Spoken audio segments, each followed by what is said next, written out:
This is one of my favorite shows of all time growing up,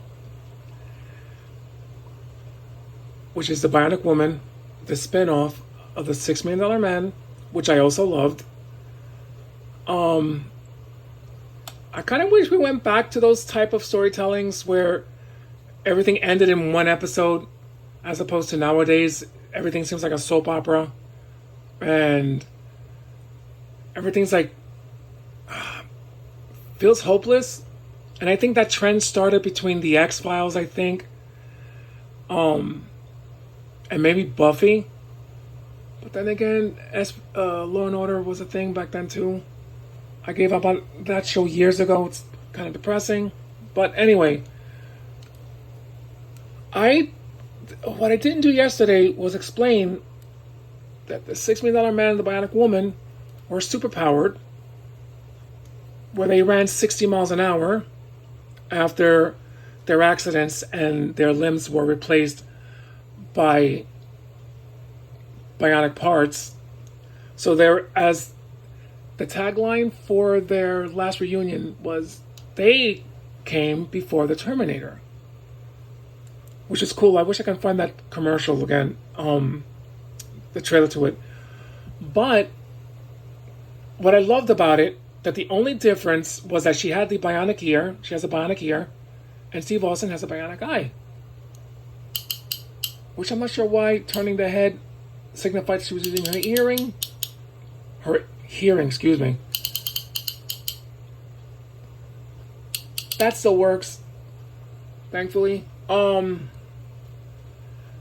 bought her as is from eBay, oh my god, years ago. I bought her for $65. And back then, I think that was quite a bit for me to spend on a collectible. Steve Austin was a little bit cheaper. I think he was at 45. She was at 65. And she did not come with her box like Steve Austin. She did come with her shoes, thankfully. But the mission purse, the other stuff that she came with, bought her as is. The funny thing is, the hair, I fixed that. Because when I got her in the bag, her hair was when I say a mess, it was dry. If you ever look at some of her dolls on eBay, you'll notice. So the boiling water method with straws, fix. Thankfully, I found that trick from someone on eBay. So now she looks decent. It actually kind of mimics her hairstyle on the show. But what I loved about that show was that there was no such thing as that one's stronger than the other. I know there was a in-joke in the Welcome Home Jamie episode where she wasn't as expensive as Steve because her parts are smaller. But they both ran at 60 miles an hour. They have the same strength in the arm. Just what made them different, the eye she has the ear. Love those shows. And the actors, amazing. I put them in the same category as Christopher Reeve and Linda Carter, where they made you believe in their characters. They were so charismatic, so approachable, guy next door, girl next door type of characterization. It was just amazing. And I don't see that often nowadays. So I watch, these shows a lot. Fembots was a scary thing growing up. Her legs are kind of weak. I'm not sure why. But I'm going to try to sit her down a little bit. But I got to tell you, for 1975, 76, they have her look pretty nicely. She looks like Lindsay Wagner. They did a great job.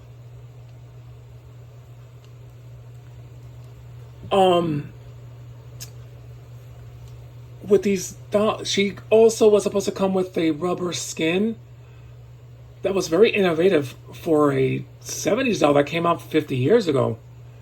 But, of course, with wear and tear, the rubber dries out and starts breaking apart. But she comes with her Bionic module, and on each leg, she has the Bionic module as well. Like Steve Austin, she did come with a play set. I think she came with two. She came with the beauty salon, because it's more geared towards girls, but as an adult collector, a guy, just to pair her off with Steve Austin, because for all intent and purpose, they are a couple.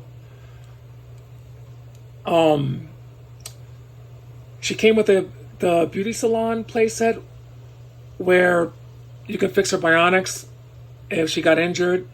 And then she came with a sort of house.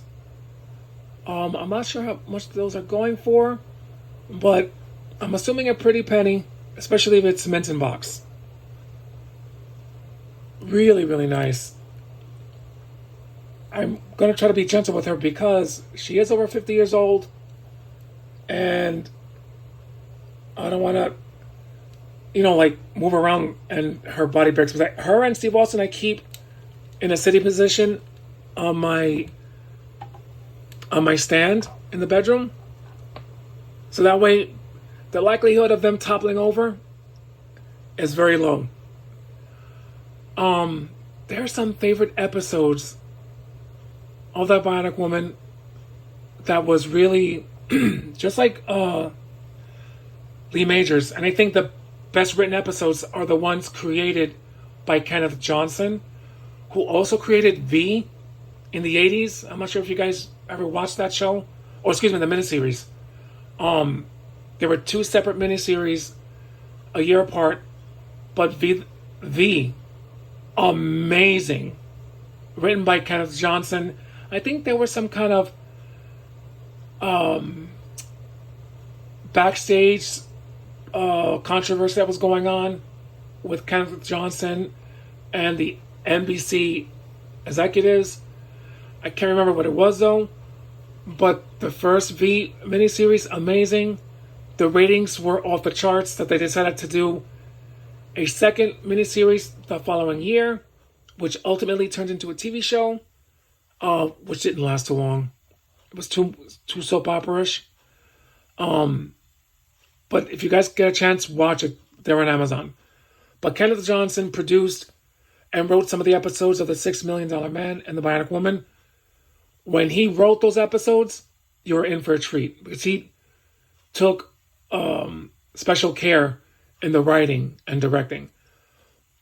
My favorite episode, or one of them, was in season 2, Doomsday is Tomorrow. I saw that episode last year for the 100th time, and it actually creeped me out because how much of that was inspired by real life. If you haven't watched the episode, I don't want to ruin it for you. It might be campy by today's standards, but the story itself, amazing. So if you get a chance to watch it, watch it. It's a 2-part episode in season 2. Don't pass it up. Wait, was it in season 2 or season 3? I'm ashamed of myself. I think it was in season 2. Season 2. Still great. It was just sad because in season 3, when they put her on a different network, the crossovers between her and Lee Majors, which I don't know how that works, because the boss and the doctor were still in both shows.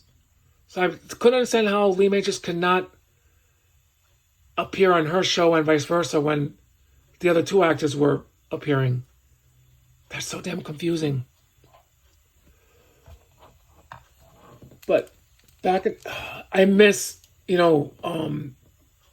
TV back in the day. I didn't have a normal upbringing between my dad being an alcoholic And because of it, me and my younger brother was sent to a foster home for a year. And back then, 1976, there weren't that many good jobs for women. So my mom had to remarry to show proof that she was able to take care of us. And sad to say, it was an arranged marriage. And that's where my nightmare began with the guy she married. And shows like The Bionic Woman, Facts of Life, 6 Men Out, they kept me going. Because sometimes, weird thoughts cross your mind, that a person shouldn't be thinking. So watching, these shows, 8 is enough, kind of had me looking forward to something on a weekly basis. Charlie's Angels as well.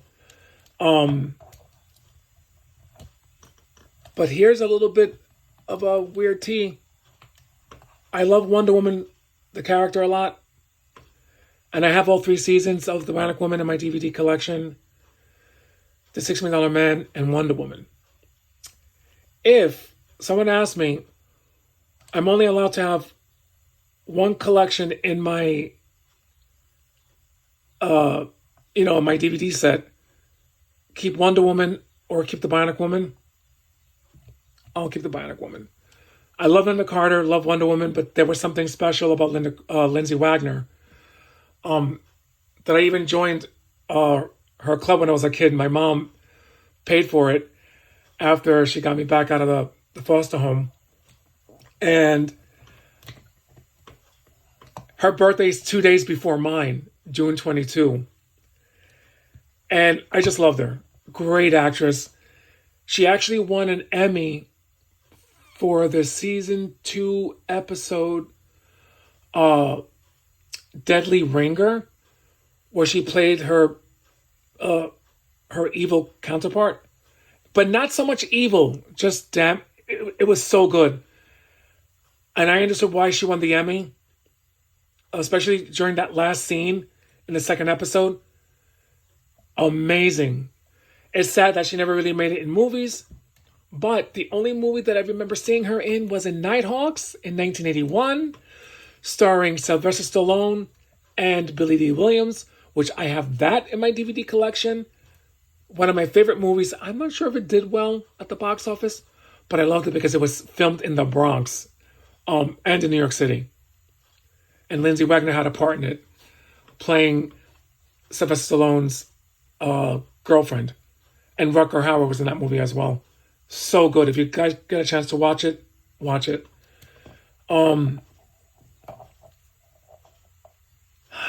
There's something else I wanted to say. Night Gallery. Which is why I know some people think that I'm a bit of a conspiracy nut, but I think I mentioned yesterday was the second series to Twilight Zone by Rod Serling. It was not a spinoff, but it was a second going into an anthology series. There was an episode in season 2, episode 4, titled Class of 1999. If you guys can just purchase that one episode for like $2, if that doesn't make your skin crawl and make your brain explode, I don't know what will. Because I watched it last year with my brother, and I was like, oh my God, considering that episode was filmed or came out in 1971, and it kind of has a resemblance of what's going on now with social media. I think it's always been there. They just kind of kept it hidden, but now it's just like all out in the open. They can't hide it. But I've already talked your guys' ears off long enough. I hope you guys have a wonderful weekend. Eric, Silent Collector, Sair, and Ty, you guys are amazing people. Especially Ty, I'm so glad that you and I spoke yesterday over the phone. I miss hearing your voice. And I do miss playing DC, although DC Universe Online has changed quite a bit. Anyway, Please be safe. Stay hydrated because even though it's sunny out, I can tell it's freaking hot because the leaves aren't even moving, so there's no air out there. And please try to keep each other safe, respect each other, spend time with your loved ones. Life is short, and we need to start appreciating the people in our lives a lot more. Anyway, peace.